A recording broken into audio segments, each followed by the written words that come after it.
빌립보 교회는 많은 교인들이 구원을 받는 것은 확신한 것 같습니다. 구원받은 사람은 많은데 구원에 대해서 또 구원을 누가 이루어 가시느냐 그걸 잘 모르는 것 같습니다. 구원의 완성에 대해서는 잘 몰랐던 것 같아요. 그러니까 12절 하반절에 항상 복종하여 두렵고 떨림으로 너희 구원을 이루라 이렇게 말씀하시지 않았겠는가 하는 것입니다. 구원은 예수 그리스도를 구원의 주님을 믿음으로 말미암아 구원을 받은 것이고 얻은 것이고 구원을 완성을 이루어야 되는데 빌립보 교인들은 구원을 완성을 이루기 위한 생활 자세를 할까요? 그런 것들이 온전히 구비하지 못했다라고 할 수가 있겠습니다. 천국에 들어가기 위해서는 어떻게 해야 되느냐 14절 말씀 원망과 시비가 없어야 된다는 것입니다. 지난주에 조금 말씀드렸기 때문에 원망과 시비가 있는 사람들의 특징 한 두 가지 한번 살펴보겠습니다. 원망 자주 하는 사람, 또 이웃과 또 교우들끼리 다투고 그런 사람들의 특징이 첫째는 자기 마음에 기쁨이 없다는 것이죠. 기쁨이 없고 평안이 없다는 것입니다. 빌립보서를 기쁨에서 지느라 그러죠. 왜 기쁨에서 지느라 그랬을까? 사도 바울이 빌립보 교인들에게 기뻐하라, 기뻐하라. 그죠? 1장 4절부터 시작해가지고 기뻐하는 내용이 참 많습니다. 많고. 또 2장 4절에도 기뻐하라. 또 2장 18절에도 기뻐하고 기뻐한다. 또 4장 또 보면 항상 주 안에서 기뻐하고 기뻐하라. 내가 다시 말하면 기뻐하라. 이게 빌립보 교인들은 기뻐하지를 못했다는 것이지요. 늘 딴 데에 관심을 가지고 예수님 보다가는 자기의 삶에 그러니까 이제 원망하고 시비가 있었다는 것이죠. 그 참다운 기쁨이 없었다는 것입니다. 늘 시기가 있고 질투가 있는 사람, 원망하는 사람들은 마음에 기쁨이 평안이 없어요. 마음에 예수님이 없거나 예수님 보다가 자기 자아가 더 크다는 것입니다. 그렇죠? 원망하는 사람의 특징이 자기 사랑에서 오기 때문에 원망하는 이유가 자기 사랑에서 오기 때문에 예수님이 안 계신다는 것이죠. 기뻐할 수가 없습니다. 오직 자기 사랑, 자기 욕심을 채우기 위해서 근무하다 보니까 참다운 기쁨, 평안이 없다는 것이죠. 평안이. 우리가 살아가면서 평안이 없다, 마음에 안정이 없고 평안이 없고 기쁨이 없다, 내가 예수님을 제대로 믿고 있는가 하면 점검을 해봐야 됩니다. 요한복음 14장 27절에 내가 너에게 평안을 끼치노니 내가 주는 평안은 세상이 주는 것 같이 아니하니라 하는 거죠. 그러므로 너희는 마음에 근심하지 말고 걱정하지 말아라, 두려워하지도 말아라 하는 거죠. 주께서 우리 안에 계시고 주께서 주시는 평안이 있으면 근심할 거, 걱정할 거, 두려워할 거 없다는 것이죠. 시기하고 질투하고 또 자기를 사랑하는 사람, 원망하는 사람 특징이 기쁨이 없다는 거예요. 평안이 없다는 것이죠. 거의 얼굴에 굳은 표정이에요. 굳은 표정. 긴장하고 있고 조금만 일이 잘안돼도 짜증나고 불평하고 만사에 만족하지 못합니다. 2장 17절 18절에 2장 17절 18절에 만일 너희 믿음의 저물과 섬김 위에 내가 나를 전제로 드릴지라도 나는 기뻐하고 너희 무리와 함께 기뻐하리니 이 전제는 것은 완전히 부어드리는 것입니다. 일부를 막 태워드리는 것이 아니고 사도 바울은 온 몸, 온 마음 자기를 완전히 드려지는 희생 제사로 드리겠다는 그 말입니다. 그러므로 기뻐하고 너희 무리와 함께 기뻐하고 18절에 이와 같이 너희도 기뻐하고 나와 함께 기뻐하라. 그 믿는 생활을 예를 든다면 주일만 하나님을 생각하고 하나님께 드리는 것이 아니고 일주일 내내 항상 가정에 있든지 직장에 있든지 내 마음의 일부만 드리는 것이 아니고 전부는 삶 전체, 몸 전체, 마음 전체, 전체로 드리면 기뻐할 것이다 그 말이죠. 바울이 이제까지 전제로 희생하는 것처럼 신앙생활을 하는 것처럼 너희도 그렇게 하라는 것이죠. 그러면 기뻐하고 나와 함께 기뻐하라. 그 기뻐하게 될 것이라는 것이죠. 신앙생활은 이런 거라는 것입니다. 그 다음 두 번째 특징이 거의 매사에 남탓하며 남탓. 내 때문이 아니고 남 탓한다는 것이지. 아담의 후손 아니랄까 봐, 하와의 후손이 아니랄까 봐. 아담아 왜 먹지 말라 했는데 왜 먹었냐. 그것도 말하는 거 보면 참 교묘하게 말합니다. 하나님이 내게 만들어주신, 하나님이 허락해주신 하와, 그가 내보고 먹어라 카이 먹었다. 말이 그렇게 합니다. 아주 교묘한 거죠. 그 사기꾼들 말하는 거, 그 뱀의 말하는 거죠. 악령이 말하는 거죠. 시기, 원망, 질투, 원망 이렇게 한 사람들은 그게 이제 특징이 거의 남탓합니다. 내 때문이요 하는 게 없습니다. 2장 2절 4절 보면 빌립보 교인들이 그렇기 때문에 빌립보서 2장 2절 보면 마음을 같이하여 같은 사랑을 가지고 뜻을 합하여 한 마음을 품어라. 이게 각각이 다르고, 그 4절에 각각 자기 일을 돌볼 뿐더러 또한 각각 다른 사람들 일을 돌보아 나의 기쁨을 충분하게 하라. 또 3절, 2장 3절에 아무 일이든지 다툼을 허용으로 하지 말고 오직 겸손한 마음으로 각각 자기보다 남을 낫게 여기라. 남을 시기하고 질투하고 원망하는 사람들은 남 탓을 한다는 것입니다. 남을 보면 자기의 부족함을 발견하고 그래도 아무리 못한다 그럴지라도 장점이 있고 잘하는 것이 있습니다. 그걸 내가 배우고 찾아 채우려고 해야 된다는 것이죠. 참 그리스도인이라면. 옛날에 그 조선시대 보면 왕궁의 후궁들의 전쟁이죠.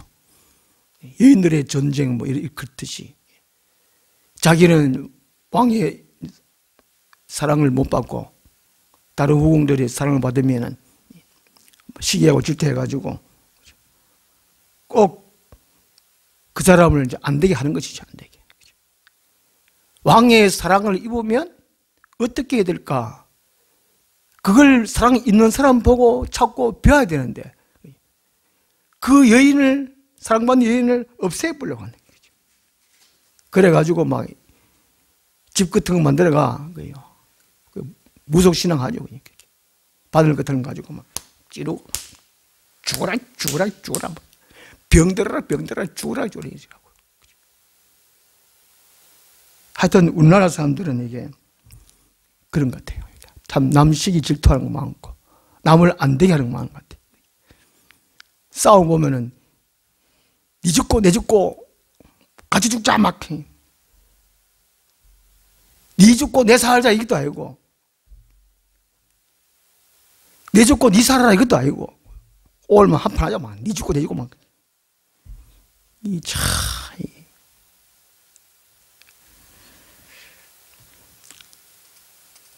야고보서 3장 15절에 보면 이런 이제 시기, 질투, 원망 이런 것들은 위로부터 온 지혜가 아니고 마귀적이고 귀신의 것이다라고 말합니다.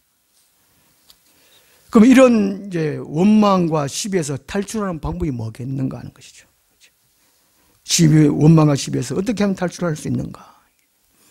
이런 얘기합니다. 담배 끊는 것이 못 끊는 것보다 힘든다 하는데, 이 자기 자신의 이거 이제 시기 질투 끊는 것, 자기 사랑하는 아집이죠. 자기만 사랑하는 이거 아집. 이것은 하나님께서도 못 끊는다고 합니다. 못 해결한다는 거죠. 어떤 목사님이 그 교인들 중에 특히 장로겠죠. 기도를 했습니다. 한 장로님이 얼마나 자기를 목사님을 힘들게 하고 마음 아프게 해가지고 기도를 끊임없이 했다고 그러죠. 하나님, 저 장로 때문에 내가 목회도 못 하겠고 못 살겠습니다. 어느 날 응답이 왔습니다. 종아, 나도 그 고집을 못 꺾는단다. 그런 응답이 왔다는 것이죠. 그만큼 이게 이제 사랑하는 거, 아집, 이게 무섭습니다. 무서워요. 우리 이제 예수를 믿는다는 것은 자기 자신의 단점, 근데 옛사람이죠, 옛사람. 끊임없이 벗어버리고 새 사람을 입고 나아가는 것이 우리 그 예수 믿는 삶이죠. 빌립보 교인들은 이런 노력을 하지를 못했습니다. 그래서 2장 이제 2절부터 4절까지의 이런 노력을 못해서 사도 바울이 근면하는 것이죠. 원망과 시비에서 이렇게 탈출하는 방법이, 첫째는 예수님을 알아가고 예수님을 마음에 담는 것입니다. 5절 보면 2장 5절에 너희 안에 이 마음을 품으라 곧 그리스도 예수의 마음이니, 6절도 쭉 예수님의 성육신, 낮아지심을 얘기하죠. 낮아지심. 인간의 타락한 보성은 어느 누구도 해결할 수가 없습니다. 하나님만이 할 수 있습니다. 농담적인 이야기이겠지만, 하나님 목사 장로님이 하는 기도했지만 하나님도 못하겠다는 그런 것은 그만큼 자아가 강하다는 것이, 강하다는 것이 힘들다는 것입니다. 그렇죠? 나의 옛사람을 벗어버리기가 얼마나 힘든지. 4장 2절에 보면은 이 바울이 빌립보 교인에 구체적으로 건면하지요. 내가 요디아를 권하고 순두기를 권하노니 주 안에서 같은 마음을 품어라.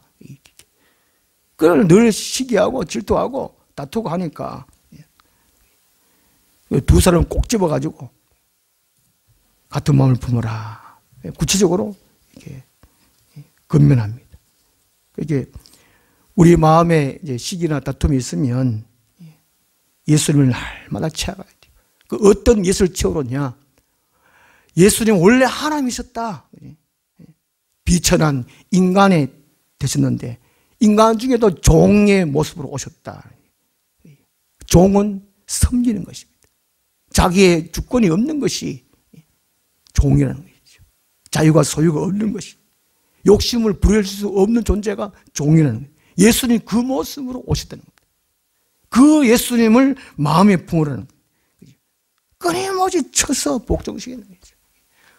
뭔가 인간적인 것, 욕망적인 것, 이런 것이 올라오면 자기를 쳐서 복종시키게 돼요. 그 다음에 원망과 시비에 탈출하는 방법이, 두 번째는 남과 비교를 하지 말아야 됩니다. 다른 사람과 비교하면 안 돼요. 내 모습을 이렇게 하나님께서 만들어 주셨구나. 내 모습을 하나 앞에 새롭게 만들어 가야 되는구나.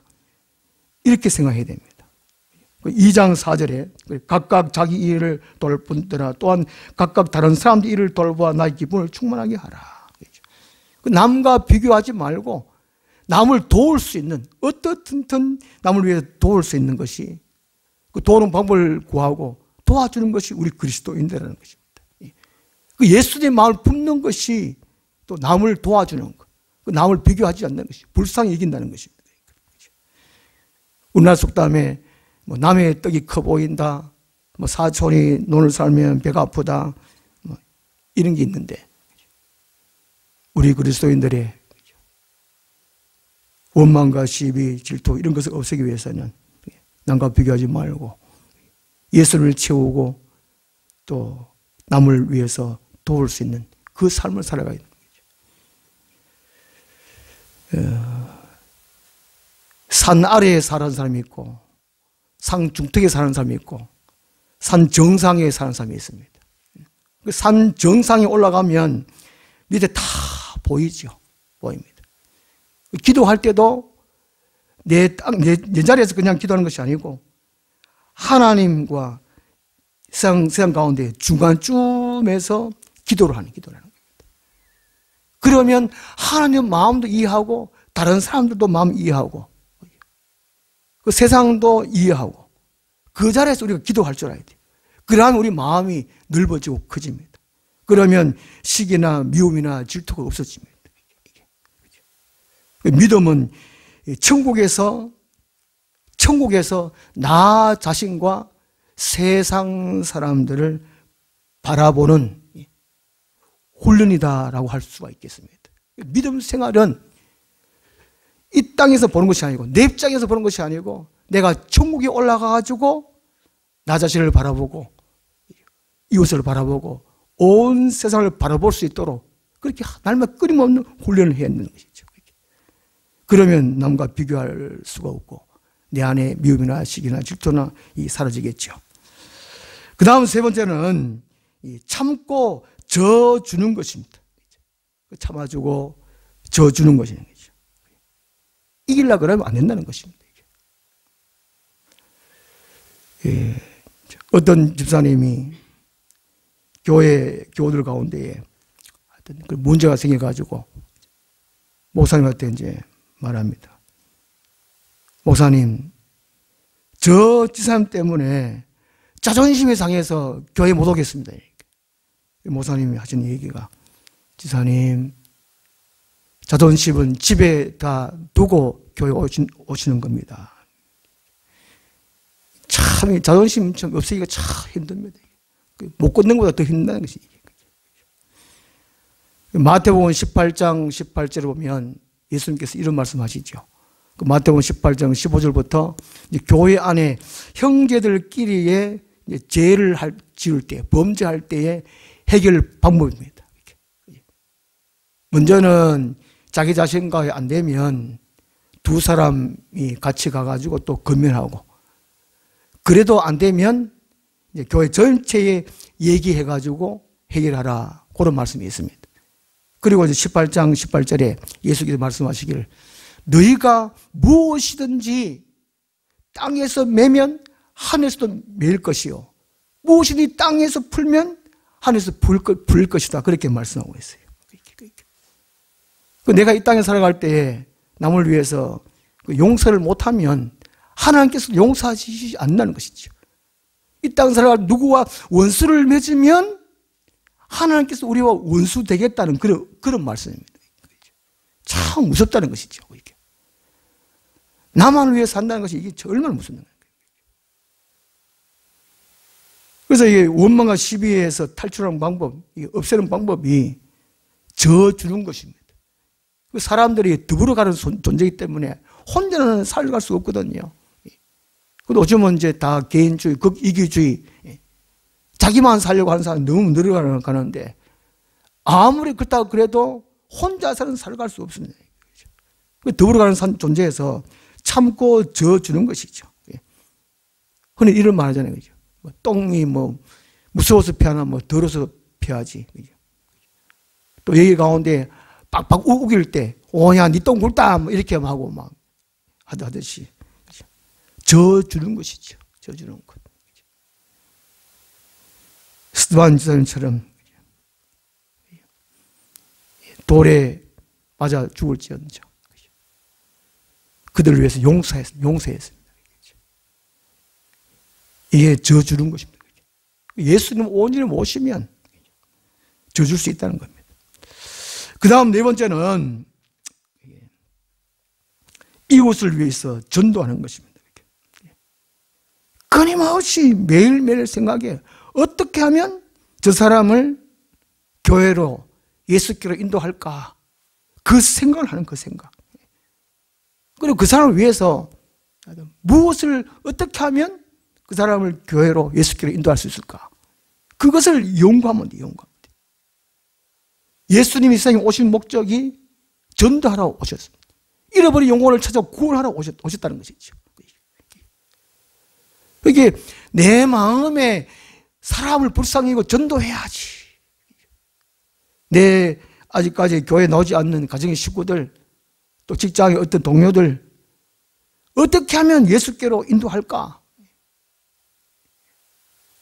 아니면 어느 한 촌이라도 예수님이 길을 다니셔서 다른 마을로 전도하면서 또 사람들을 구원하시는 것처럼 오직 전도. 예수님의 생각을 우리 관심 채우고 영혼 구원에 관심을 가지면 다른 어떤 이게 뭐 누구를 미워할 그런 생각을 할 수가 없다는 것입니다. 누가복음 10장 21절에 오면 예수께서 성령으로 기뻐하사 하는 그런 구절이 있습니다. 그 10장이 예수님이 70명을 세워서 전도하고 보냈는데 그 70명이 전도한 사람들이 돌아와서 보고하는 내용입니다. 주여, 주의 이름으로 귀신도 막 쫓아나오고 그러니까 그런 말 하니까 예수님이 내가 안다. 하늘에서 사탄이 떨어진 걸 내가 보았도다. 그 귀신이 나가는 것으로 기뻐하지 말고 너희 이름이 하늘에 기록된 것으로 기뻐해라. 그리고 이제 그 10장 21절에 예수께서 성령을 기뻐하사. 그 예수님 평상시에 기뻐했더라, 웃었더라는 구절이 없습니다. 성경 구절이. 우셨더라, 눈물 흘리셨더라 이런 구절이 있는데 기뻐했더라면 딱 한 군데 납니다. 누가복음 10장 21절에. 하나님, 예수님이 사람이 영혼 구원 받는 거 이게 제일 기뻐하셨다는 것이죠. 우리가 우리 마음에 기쁨이 있고 평안이 있고 또 어떤 미움이나 시기나 질투나 원망이 이게 남탓 안 하고 이러려면 오직 사람 사랑하는 거, 전도하는 거, 거기 연구했는 거예요. 카톡을 보내든지 편지를 쓰든지 선물을 찾아가서 뭐 섬기든지 그 사람 그 집에 가가지고 뭐 설거지를 해주든지 뭔 하든지 하나님 기도해가 성령 음성 듣고 무슨 방법을 그렇게 하면 이게 원망 시비가 없어진다는 것이죠. 빌립보 교인들은 이거를 하지를 못했다는 것입니다. 교회는 의인들만 착한 사람들만 모이는 것이 아닙니다. 마음이 택배장 같이 모이는 사람은 아니라는 것이죠. 죄인들이 모이는 거예요. 큰 교회는 또 더 큰 문제가 많아요. 그 사람이 적게 모이는데도 또 문제가 많고 서로 다투고 막. 교회는 죄인들이 모이는 거죠. 조용할 날이 없습니다. 조용할 날이. 빌립보 교회도 이러니까 건면을 사도 바울이 건면을 했겠죠. 우리가 왜 예수를 믿는지, 예수를 믿고 어떻게 살아야 하는지 그 목표를 분명히 정하고 그러면 우리 삶이 방향이 있고 우리가 원망과 시비 없이 하나님 나라를 확장해 갈 줄로 믿습니다. 기도하겠습니다. 하나님 아버지, 빌립보 교회는 천국에 들어갈 자세를 취하지 못해서 사도 바울이 이렇게 하지 마라 저렇게 하여라 권면을 합니다. 이 땅의 모든 교회가 하나님 나라를 확장하여 가는데 최선을 다하고 거기에 관심 가지고 그를 위해 살아갈 수 있도록 은혜 베풀어 주시고 우리 하늘나무교회 모든 식구들 오직 영혼 구원 하나님 나라에 관심을 가지고 그 일을 위해서 최선을 다하여 함께 모여 기도하고 예배하고 믿음으로 살아갈 수 있도록 은혜 베풀어 주시옵소서. 예수님 이름으로 기도드리옵나이다. 아멘. 220장 피를 흘리신 그 길을 나도 가오 험한 산도 나는 괜찮소 바다 끝이라도 나는 괜찮소.